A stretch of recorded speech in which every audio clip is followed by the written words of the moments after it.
잠언 17장이고요. 1절로 5절까지 말씀을 우리 같이 읽겠습니다. 1절부터 같이 읽습니다.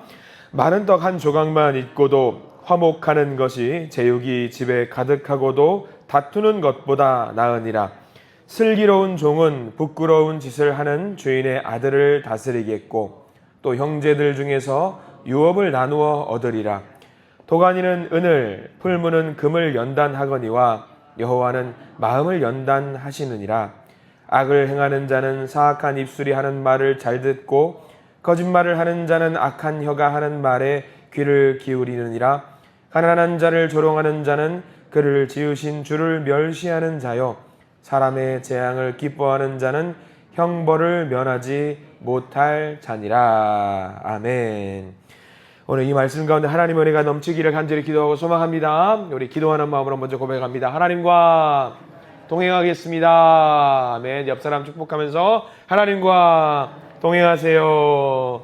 하나님과 동행하는 복된 하루 되기를 기도하고 소망합니다. 우리는 잠언 17장 말씀을 부지런히 또 달려가고 있습니다. 오늘 17장에서는요, 우리가 지혜를 얻기 위한 방법에 대한 내용들이 좀 나와 있어요. 지혜를 얻어낼 수 있는 방법을 알고 있다라면 참 수월하겠죠. 그대로만 쭉 걸어가면 될 테니까요. 근데 생각보다 그 방법, 성경에서 말하고 있는 방법이 수월하지는 좀 않고 있습니다.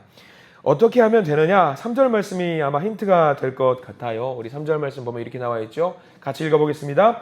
도가니는 은을, 풀무는 금을 연단하거니와 여호와는 마음을 연단하시느니라. 아멘. 도가니 하면 여러분들 제일 먼저 뭐가 생각나세요? 저 도가니탕이 생각나는데 도가니하고 풀무를 이제 은과 금을 연단하는 것으로 성경은 묘사를 하고 있지요.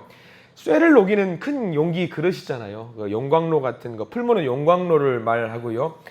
가장 중요한 건 연단이라는 단어 같습니다. 우리가 지혜를 얻기 위해서 가장 필요한 것이 무엇인가 라고 했을 때에 성경은 명확하게 연단이라는 단어를 끄집어내고 있습니다.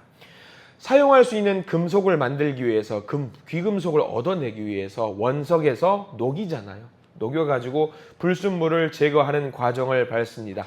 그렇게 녹여야지만이 우리가 귀한 금속을 사용할 수 있는 금속을 얻어낼 수 있죠. 성경은 그 과정을 연단이라고 합니다. 우리가 일상생활에서도 연단이라는 말을 굉장히 많이 사용합니다. 그래서 금보다 귀한 지혜를 어떻게 얻을 수 있느냐? 3절 끝자락에 나와 있지요. 여호와는 마음을 연단하시느니라. 지혜를 얻는 방법이에요. 연단을 통해서 우리는 지혜를 얻을 수 있다라고 하는 거지요. 이 모습을 보면 이 연단이라는 단어가 우리가 좀 편하게 받을 수 있어요. 연단. 어렵잖아요. 연단하면 우리가 제일 먼저 떠오르는 게 뭐예요? 고통, 어려움, 아픔, 훈련. 그런 단어들이 연상된단 말이지요. 시련이 있을 경우, 고통이 있을 경우 우리는 제일 먼저 생각합니다. 하나님이 나를 벌 주시는 건가? 하나님이 나를 사랑하시지 않는 것은 아닐까? 하나님이 나를 정말 버리셨나? 이런 생각을 하게 됩니다. 근데 여러분들 오늘 말씀 통해서 큰 힘을 얻으시기 바랍니다. 나를 버리신 것이 아니라, 나를 미워하시는 것이 아니라, 나를 사랑하지 않으시는 것이 아니라 더 크게 쓰시려고 하나님은 우리를 연단하신다라는 사실을 기억하시기 바랍니다. 지혜를 주시려고 그래, 지혜를. 세상을 살아갈 수 있는 지혜, 하나님 나라로 들어갈 수 있는 지혜를 허락해 주시려고 우리에게 연단이라는 과정을 허락해 주고 계시는 거죠. 풀무와 용광로의 과정, 그리고 제철을 하기 위해서 쇠를 망치로 깡깡 때리는 과정 가운데 귀한 금속이 만들어지고 있습니다. 그 어떤 대장장이가 쇠가 미워가지고 땅땅 때리는 경우가 어디 있어요?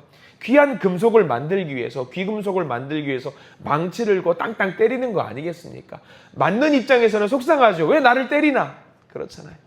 왜 나를 때리나? 본연의 목적과 방향성이 있어서 그렇게 만드는 과정을 연단이라고 하는 거지요. 풀무와 용광로에 잘 녹여야 돼요. 잘 녹여야지만이 순도가 높은 금속이 나올 수가 있습니다. 연단이 꼭 필요한 이유가 바로 여기 있습니다. 귀한 금속과 철을 만들어내기 위해서입니다. 하나님이 우리를 연단하시는 것도 마찬가지입니다. 연단과 관련돼서 성경에 여러분들 혹시 알고 있는 내용들이 몇 개 있는지 모르겠습니다. 굉장히 많이 있어요. 연단을 통해서 하나님이 우리를 사용하신다. 여러분들 옆에다 3절 옆에다가 메모할 수 있으면 오늘 하루를 성경을 묵상하면서 같이 좀 읽어보시면 좋을 것 같아요. 연단의 대표 주자. 여러분 누구로 알고 있습니까? 아마 욥 이야기를 많이 떠오르실 겁니다. 욥에서는요 연단이라는 단어가 등장을 해요. 욥기 23장 10절 말씀 제가 한번 읽어드릴게요. 나중에 꼭 찾아보십시오. 욥기 23장 10절 여러나 내가 가는 길을 그가 아시나니 그가 나를 단련하신 후에는 내가 순금같이 되어 나오리라. 여러분 이 말씀 아시는 말씀이잖아요. 또 하나 있습니다. 신명기 8장 16절 말씀도 이런 말씀이 있어요. 하나님이 이스라엘 백성들을 훈련시키는 이유에 대해서 나와 있는데 읽어드리겠습니다. 신명기 8장 16절 내 조상들도 알지 못하던 만나를 광야에서 내게 먹이셨나니 이는 다 너를 낮추시며 너를 시험하사 마침내 내게 복을 주려 하심이었느니라 라는 말씀이 있어요. 이 신명기 말씀에는 명확하게 나와 있죠. 마침내 뭐 하려고? 너희들에게 뭘 주려고? 복을 주시려고. 이 연단의 과정이 무엇이냐? 그 끝자락에 뭐가 있냐면 나를 낮추게 만드시고 나로 하여금 복을 누리게 만드시기 위해서 연단을 주신다라는 겁니다. 힘들죠. 내가 낮아지는 거 쉽겠어요. 얼굴도 내려 깔고 하나님 고통도 참아내야 되고 그러는 과정이 필요하잖아요. 근데 꼭 필요하대요. 왜? 낮추시려고. 겸손하게 하시려고. 뻣뻣한 것을 부드럽게 만드시려고 하나님이 연단 주시려는 거예요. 낮추시고 겸손하게 만들고 뻣뻣한 것을 부드럽게 만드는 거는 뭐냐면요. 나는 아무것도 아니라는 것을 인정하게 만드시는 거예요. 나를 알게 만드시는 거예요. 나를 알게. 연단의 과정 중에는 힘들어서 절대로 다시 일어날 수 없을 것처럼 하나님은 우리를 그렇게 생각하게 만드셔요. 근데 그게 아니에요. 생각해 보십시오. 여러분들 과거에 우리가 살아가면서 혹시 지금 중에도 내가 연단의 과정 중에 있는 분들, 그런 과정에 혹시 내가 고통 중에 있거나 시련 중에 있는 분들 한 번 넘어져서 절대로 못 일어나게 만드시느냐? 과연 그러던가요? 내가 넘어져 있을 때에 정말 포로시 그냥 겨우라도 어떻게든 일어나게 만드시는 하나님의 은혜가 요소요소에 숨어 있음을 우리는 알게 돼요. 정말 죽을 둥살둥 넘어져 있는데 그대로 낭망하지 않게 만드시고 기어코 일어나게는 만드시더라고요. 하나님 주신 연단의 과정이 꼭 그런 것 같아요. 정말 힘든데 계속 에너지를 어떻게든 꾸역꾸역 주셔요. 쓰러지지 않게는 하셔요. 신기하게 그렇게 만드시더라고요.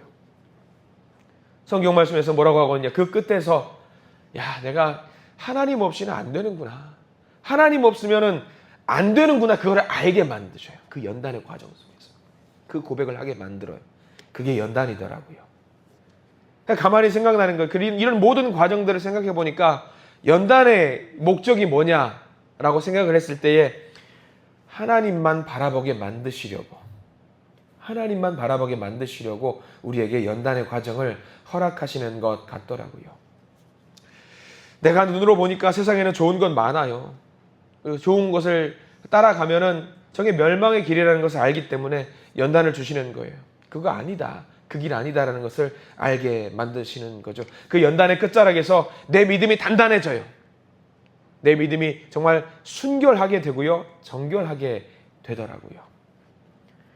중요한 거 3절 제일 끝자락 여기는 반드시 우리가 표시를 해 두셔야죠. 방금 우리가 표시를 하셨겠습니다마는 여호와는 마음을 연단하시느니라. 우리 마음을 단단하게 만드신다. 우리 육체를 단단하게 만든다라는 거 아니에요. 우리 마음을 순수하게 순결하게 만든다라는 거죠. 그래도 우리는 그렇게 하나님께 말하죠. 하나님 저 연단 싫어요. 좀 편하게 가게 해주세요. 쉬운 길을 허락해 주세요. 그렇죠. 누가 연단 좋아합니까? 누가 연단을 달갑게 받는 사람이 누가 있어요? 아무도 없습니다. 세상이 전부라면은요, 이 세상 사는 게 전부라고 한다면은요, 연단은요, 없을수록 좋아요. 근데 우리는 알죠? 이 세상이 전부가 아니라는 것을 알고 있죠. 우리가 바라보는 세상은 따로 있잖아요. 하나님 나라라고 따로 있잖아요. 그 하나님의 나라 입장에서 생각하면은요, 이 연단을 통해서 하나님 나라에 합당한 사람으로 점차 변해가는 겁니다. 그게 은혜예요. 그게 복이고요. 사람마다 하나님께서 연단하시는 방법은 또 달라요. 가장 좋은 방법으로 연단하시고요. 고난의 방법도 다양합니다. 여러분들이 알고 계신 다윗과 같은 사람은 어떤 게 연단이었냐? 사울이라는 사람이 연단이었습니다. 끊임없이 쫓겼잖아요. 그러면서 다윗을 만들어 가셔요, 하나님이. 하나님 나라의 왕으로 세우기 위해서 그 과정을 계속 밟아가셨습니다. 사도 바울의 경우에는 어떤 것이 연단이었어요? 여러분 알고 계시죠? 바울은 질병이 있었어요. 질병이 연단이었어요. 어떤 사람은 경제적인 상황, 어떤 사람은 어떤 치명적인 병도 연단의 과정일 수 있습니다. 각종 어려운 상황을 통해서 합당한 방법으로 하나님은 차츰차츰 사람을 만들어 가시더라고요. 그 연단의 과정은 모두에게 있습니다. 여기서 중요한 것을 놓치는 분들이 많이 있어요. 연단하면은 누가 고통을 당하느냐? 나만 고통당한다고 생각하기 쉽죠. 어떤 목사님이 그런 고백을 하셨습니다. 너무 힘들어서 눈물로 하나님께 기도를 했대요. 하나님, 너무 힘들어요. 쓸모없는 저를 왜 주목하시고 자꾸 저를 이렇게 일으켜 세우십니까? 그냥 여기서 넘어져 있고 싶은데, 그냥 쉬고 싶은데 자꾸 일으키시고 또 연단 주시고 일으키시고 연단 주시고 왜 이렇게 하십니까? 저 너무 힘들어요 라고 하나님께 기도하면서 하소연을 했대요. 하나님이 그렇게 말씀을 하시더랍니다. 야, 내가 너를 얼마나 공들여서 훈련을 시키고 있는지 너는 아냐? 내가 너한테 투자한 것이 얼만데 너는 스스로 쓸모없다고 말하냐? 너는 쇠만 고통당한다고 생각하냐? 대장장이는 안 힘든 줄 아냐? 대장장이는 이렇게 때리고 뜨거운데 때리는 거 안 힘든 줄 아냐? 너만 힘들다고 생각하지 마. 나도 힘들어. 근데 너가 꼭 필요하니까 너를 꾸역꾸역 밀고 있는 거야 라고 그 음성이 들리는 것 같더래요. 우리가 연단은 혼자 한다고 생각하시면 안 돼요. 그 쇠를 만들어가는 과정 가운데 뜨거운 열기와 물을 마셔가면서, 그리고 뜨거운 열기 화상을 입지 않기 위해서 더운데 더 두터운 보복을 입고 있는 그 하나님의 모습은 생각하지 않고 두드려 맞고 있는 나의 모습만 생각할 때가 많다라는 거예요. 아니에요. 하나님도 그 연단의 과정 가운데 넘어져 있는 우리 옆에서 함께 눈물로 고통 가운데 있다라는 것을 우리가 좀 알았으면 좋겠어요. 그러면 생각을 하셔요. 그 목사님이, 야, 하나님도 참 거룩한 백성 하나 만드시려고 정말 애를 많이 쓰시는구나. 참아가시면서, 하나님도 인내하시면서 그냥 버려도 될 텐데, 근데 그거를 꾸역꾸역 다시 만들어 쓰시겠다고 저렇게 고되게 노력하시는 모습이 참 귀하다. 나도 참아야겠다. 지혜라고 하는 것이, 여러분들 오늘 말씀에서는 마음을 연단하신다고 하시잖아요. 마음을 연단하는 것이 쉽겠어요? 금보다 귀한 믿음이라고 하는데 금을 연단하는 거 추출해내는 것도 그렇게 힘든데 사람의 마음을 연단하는 것이 쉽겠습니까?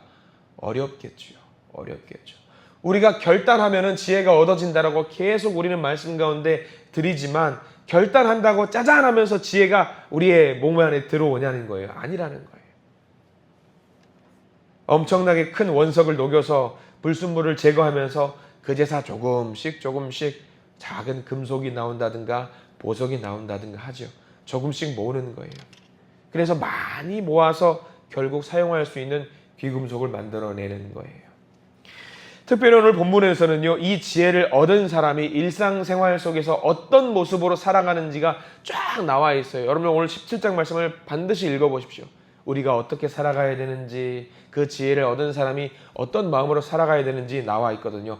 몇 가지만 보여주고 있는데 1절 말씀 한번 보실래요? 우리 1절 말씀 읽었는데 다시 한번 읽어보겠습니다. 1절입니다. 마른 떡 한 조각만 있고도 화목하는 것이 제육의 집에 가득하고도 다투는 것보다 나으니라. 우리가 이 말씀을 잘못 오해할 수가 있어요. 지혜로운 사람이 중요하게 여겨야 되는 것, 화목입니다. 화목이에요. 행복이라는 것은요, 화목함 속에 있어요. 행복이라는 것은 돈에 있는 것이 아니라, 행복이라는 것은 권력에 있는 것이 아니라, 행복이라는 것은 명예에 있는 것이 아니라, 진정한 행복은 화목에 있다라는 거죠. 근데 비교해 봅니다. 두 가정이 등장하죠. 첫 번째 가정은 어떤 가정입니까? 아주 가난한 가정이에요. 아주 가난한 가정. 마른 떡 한 조각밖에 없어요. 근데 그 가정이 뭐가 있어요? 마른 떡 한 조각밖에 없는데 화목이 있어요. 왜? 이 마른 떡 하나를 가지고 서로 네가 먹어라, 네가 먹어라, 네가 먹어라 하는 거죠. 배우자가 말합니다. 남편에게 말해요. 아, 저는 됐어요. 우리 아들 줍시다. 아들은 그렇습니다. 동생 주죠. 동생은 말합니다. 아버지가 고생하시니 아버지가 드십시오. 서로 이렇게 미루는 거예요. 그러니까 화목한 거죠. 반대로 정반대의 가정이 나오죠. 이 가정은 뭐가 많습니까? 제육이 넘쳐요. 뭐가 넘친 거예요? 고기가 넘치는 거죠. 근데 생각해 보십시오. 잠언이 쓰였을 때 당시에 고기가 많을 수 있을까요? 냉장고에 있어요, 없어요? 고기가 많으면 어떻게 돼요? 다 썩죠. 버리게 되죠. 그러면 여기서 제육이 많다는 것은 뭘 말하느냐? 특별한 기간에 고기가 많다는 걸 말해요. 이때 당시에 고기가 넘치도록 많을 때가 언제인 줄 아세요? 예배 드릴 때입니다. 제물을 하나님께 올려드려야 되기 때문에 고기를 많이 잡는 거죠. 예배를 많이 드리는 거예요. 집안에 고기가 많다는 것은 뭐예요? 바로 막 잡았다는 걸 말하거든요. 근데 예배 드릴 때도 여러 가지 방식이 있는데 일반적인 예배의 방식은요. 잡은 고기를 다 태워요. 고기가 남아요, 안 남아요? 안 남아요. 한 점도 안 남아요. 다 태워서 없애거든요. 근데 남는 예배법이 딱 하나 있어요. 고기가 남아가지고 그거를 나눠 먹는 예법이 하나 있죠.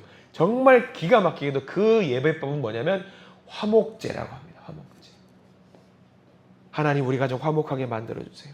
하나님과 화목하게 만들기를 원합니다. 화목이 넘치도록 해주세요 해가지고 고기가 남아요. 그럼 그 고기를 가지고 뭐하냐?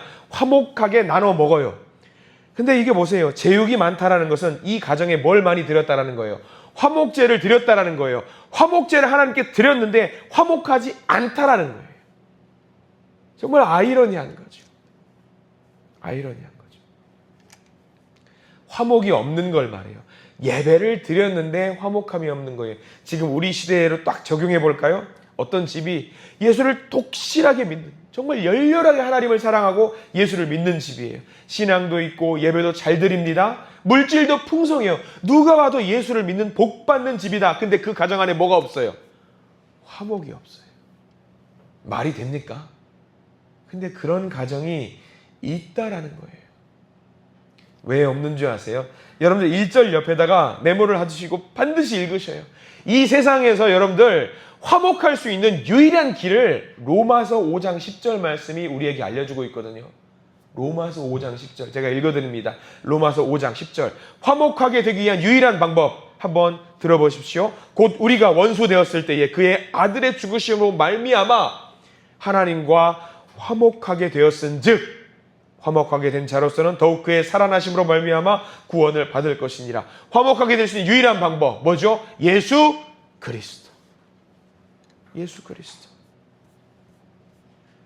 화목이 이루어지기 위해서는요, 누군가 희생이 필요해요. 예수가 우리를 대신해서 희생하셨죠. 그럼 여러분들의 가정에서도 화목을 위해서, 여러분들의 사람과의 관계 속에서도, 교회 내에서도 화목이 필요할 수 있는 유일한 방법, 예수 그리스도와 더불어 뭐가 필요하다는 거예요? 희생이 필요하다라는 겁니다. 희생이. 그게 없으면 화목이 없어요. 희생이 필요해요. 예수님이 나를 위해서 죽으셨는데 하나님이 내게 베푸신 은혜와 사랑이 정말 크고 놀라운데 왜 우리는 화목하지 못한가? 희생이 없다라는 거죠. 내가 내려놓아야 되더라고요. 희생이 없이는요, 진정한 화목은 이루어지지 않습니다. 사람들이 많은 오해를 하고 있는 게 1절 말씀을 통해서 오해를 하고 있는 거, 하나님 말은 떡이잖아요. 이왕지사 떡이 풍성해야지 화목할 수 있지요. 떡이 부족하면 어떡합니까? 떡을 주셔요 라고 생각을 합니다. 거기에 포인트를 둬요. 근데 그게 아니래요. 떡은요, 한 조각만 있어도 지혜로운 사람이 될 수 있고요, 한 조각만 있어도 화목할 수 있다라고 하는 거죠. 마른 떡 한 조각만으로도 화목할 수 있는 여러분들의 가정 되시기를 축원합니다. 이왕지사는 그래도 인간적인 마음으로 떡 한 조각보다는 2조각이 낫겠죠. 그래도 좀 여유 있게. 그러나 가장 중요한 건 우리 마음속에 예수 그리스도로 말미암아서 화목한 가정, 화목한 우리가 되게 해달라고 여러분들 꼭 기도하시기 바랍니다. 말씀을 조금만 더 볼까요? 5절 말씀 함께 해보겠습니다. 5절 말씀 이렇게 나와요. 중요한 말씀이에요. 5절 말씀 읽겠습니다. 시작. 가난한 자를 조롱하는 자는 그를 지으신 주를 멸시하는 자요, 사람의 재앙을 기뻐하는 자는 형벌을 면하지 못할 자니라. 가난한 자를 조롱하지 말라고 합니다. 그리고 사람의 재앙, 형벌 받는 사람을 멸시하거나 무시하지 말래요. 왜 그런지 아시겠어요? 왜 그럴까요? 우리 말씀의 맥이 같이예요. 형벌 중에 있는 사람들은 어떤 과정 중에 있는 사람 같아요? 연단의 과정 중에 있는 겁니다. 투병 중에 있거나 혹시라도 여러 가지 다른 이유들로 인해서 아픔 중에 있는 사람은요, 하나님의 연단의 과정 중에 있는 사람일지 몰라요. 연단의 과정이라는 것은 뭐예요? 하나님이 역사하시는 과정 중에 있는 거예요. 혹여라도 재정적으로 넘어졌다고 해서 저거 보라고 하나님 제대로 믿지 않아서 넘어졌다고 그러면 안 된다라는 거예요. 하나님이 역사하시는 과정 중에 있는 거예요. 입원했어요. 아픔 중에 있어요. 원치 않는 정말 힘든 병에 걸렸어요. 저거 보라고 하나님 제대로 믿지 않아서 저 병 걸렸다고 그러지 말라는 거예요. 왜? 하나님이 역사하시는 과정 중에 있기 때문이라는 거죠.